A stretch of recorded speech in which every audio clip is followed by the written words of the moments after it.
Assalamualaikum warahmatullahi wabarakatuh. Kami dari kelompok 1 akan menjelaskan tentang proses perubusan Pancasila. Pada tanggal 29 Mei 1945, Muhammad Yamin mengajukan gagasannya tentang dasar negara. Pada tanggal 31 Mei 1945, Supomo mengajukan gagasannya. Tanggal 29 Mei sampai 1 Juni 1945, sidang pertama BPUPKI membahas tentang pentingnya membuat dasar negara dalam mempersiapkan kemerdekaan Indonesia. Pada tanggal 1 Juni 1945, Soekarno mengajukan gagasannya. Pada tanggal 22 Juni 1945, dibentuk panitia kecil yang membahas lebih lanjut Pancasila. Pada tanggal 18 Agustus 1945, Pancasila disahkan dan dicantumkan dalam Mukadimah Undang-Undang Dasar 1945 sebagai dasar negara Indonesia yang disahkan. Sekian dari kami. Assalamualaikum warahmatullahi wabarakatuh. Assalamualaikum warahmatullahi wabarakatuh. Kami dari kelompok 2 akan menjelaskan tentang lahirnya Pancasila. Hari lahir Pancasila yang diperingati setiap 1 Juni. Syarat akan nilai sejarah. Dasar negara Indonesia ini pun bermakna filosofis sebagai pandangan hidup bangsa. Tanggal 29 dan sampai 31 Mei 1945, Muhammad Yamin dan Supomo mengusulkan 5 poin dasar negara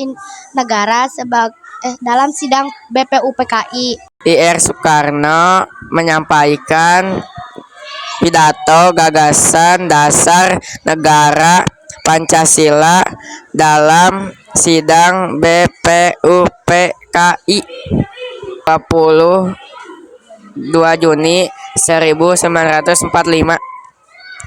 Rumusan Pancasila ditetapkan dalam Piagam Jakarta Tanggal 18 Agustus 1945, rumusan dimasukkan ke UUD 1945 dan disahkan sebagai dasar negara dalam sidang panitia kemerdekaan Indonesia.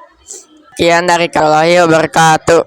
Assalamualaikum warahmatullahi wabarakatuh. Perkenalkan, kami dari kelompok 3. Kami akan menjelaskan tentang perkembangbiakan vegetatif alami dan buatan.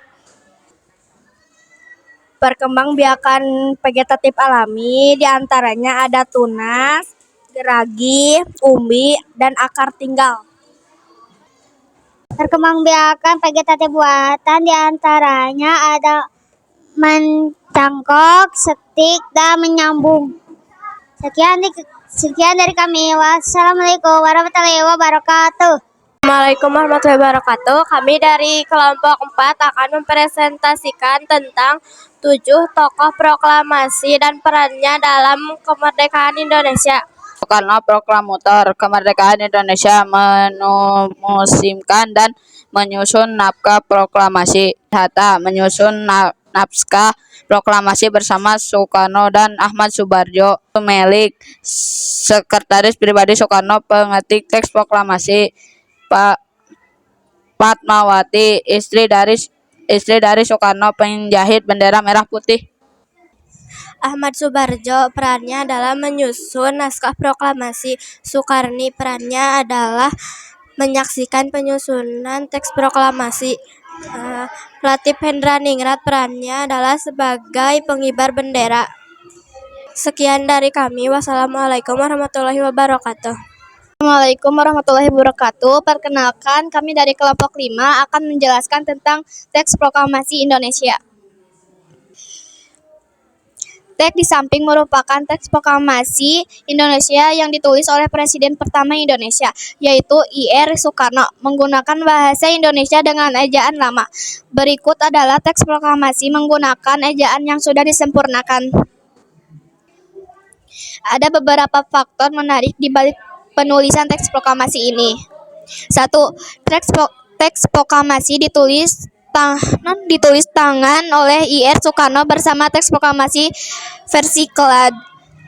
Teks proklamasi yang diketik oleh Sayutik Malik bernama teks otentik. Teks proklamasi KLAD pernah ditinggalkan bahkan dibuang hingga seseorang bernama BM Diah menyelamatkan dan menyimpan teks ini selama 46 tahun. Teks proklamasi dibaca secara langsung saat kemerdekaan Indonesia yaitu 7 Agustus 1945. Tetapi rekaman yaitu kita dengarkan adalah rekaman yang dibuat pada tahun 1900 Hiji karena terbatas teknologi. Setelah pembacaan teks proklamasi, seluruh rakyat Indonesia menyebarkan kemerdekaan ke seluruh daerah melalui surat kabar, pesan, dan coretan dinding. Sekian dari kami. Wassalamualaikum warahmatullahi wabarakatuh. Assalamualaikum warahmatullahi wabarakatuh. Kami dari kelompok 6. Kami akan menjelaskan tentang perkembangbiakan secara generatif bagi hewan. Perkembangbiakan secara generatif bagi hewan dibagi menjadi 3, yaitu ovipar, ovovivipar, dan vivipar. Ovipar. Ovipar adalah hewan yang berkembang biak dengan cara bertelur. Vivipar. Vivipar adalah hewan yang berkembang biak dengan cara Ovovivipar adalah hewan yang berkembang biak, bertelur, dan beranak. Contoh hewan vivipar adalah kucing dan anjing. Contoh hewan ovipar adalah ayam dan burung. Contoh hewan ovovivipar adalah kadal dan hiu. Assalamualaikum warahmatullahi wabarakatuh. Assalamualaikum warahmatullahi wabarakatuh. Kami dari kelompok 7 akan menjelaskan tentang ASEAN. ASEAN berdiri di tahun 8 Agustus 1967. 5 negara yang mendirikan ASEAN adalah Indonesia, Malaysia, Filipina, Singapura, dan Thailand. Organisasi ASEAN bertujuan untuk meningkatkan pertumbuhan ekonomi, kemajuan sosial, dan kebudayaan negara-negara anggota, memajukan perdamaian dan stabilitas di tingkat regional, dan meningkatkan kesempatan untuk membahas perbedaan antar anggota dengan damai. Negara yang bergabung dalam organisasi ASEAN seluruhnya ada 11, yaitu Indonesia, Malaysia, Filipina, Thailand, Kamboja, Brunei, Vietnam, Laos, Thailand, Kamboja, Timur Leste, dan Myanmar. Sekian dari kami. Wassalamualaikum warahmatullahi wabarakatuh. Waalaikumsalam warahmatullahi wabarakatuh. Saya akan menjelaskan pola lantai. Tari Saman Aceh memakai lantai garis horizontal. Tari Sekapul Sirih Bengkulu pola lantai garis lengkung ke depan atau vertikal. Tari piring berasal dari daerah Sumatera Barat. Pola lantai tari piring garis lurus atau segi 4. Tari pendet berasal dari daerah Bali. Pola lantai tari pendet adalah garis lengkung ke depan. Sekian dari kami. Wassalamualaikum warahmatullahi wabarakatuh. Assalamualaikum warahmatullahi wabarakatuh. Kami dari kelompok 9 akan menjelaskan bagian-bagian bunga dan perkembangbiakan generatif. Proses perkembangbiakan generatif membutuhkan alat kelamin jantan dan alat kelamin betina. Alat kelamin jantan dan betina pada tumbuhan terdapat pada bunga, tempatnya yaitu bagian benang sari jantan dan putik betina. Bagian-bagian bunga: kepala sari, kepala putik, tangkai sari, putik, mahkota bunga, tangkai putik, benang sari, bakal biji, kelopak, dasar bunga, dan tangkai bunga. Sekian dari kami. Assalamualaikum warahmatullahi wabarakatuh. Assalamualaikum warahmatullahi wabarakatuh. Kami akan menjelaskan tentang adaptasi.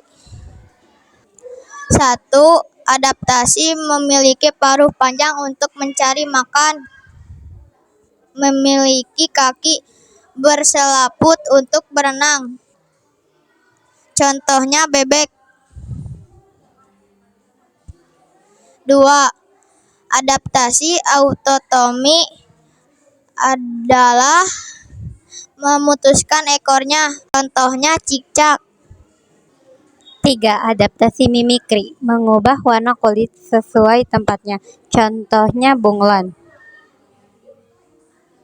4. Adaptasi menggulungkan diri. Contohnya terenggiling. Memiliki kulit sangat keras jika ada pemangsa. 5.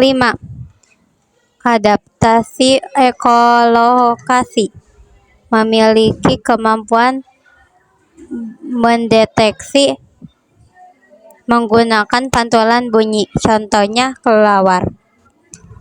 Sekian dari kami. Wassalamualaikum warahmatullahi wabarakatuh. Assalamualaikum warahmatullahi wabarakatuh. Kami dari kelompok 11 akan menjelaskan tentang adaptasi tumbuhan.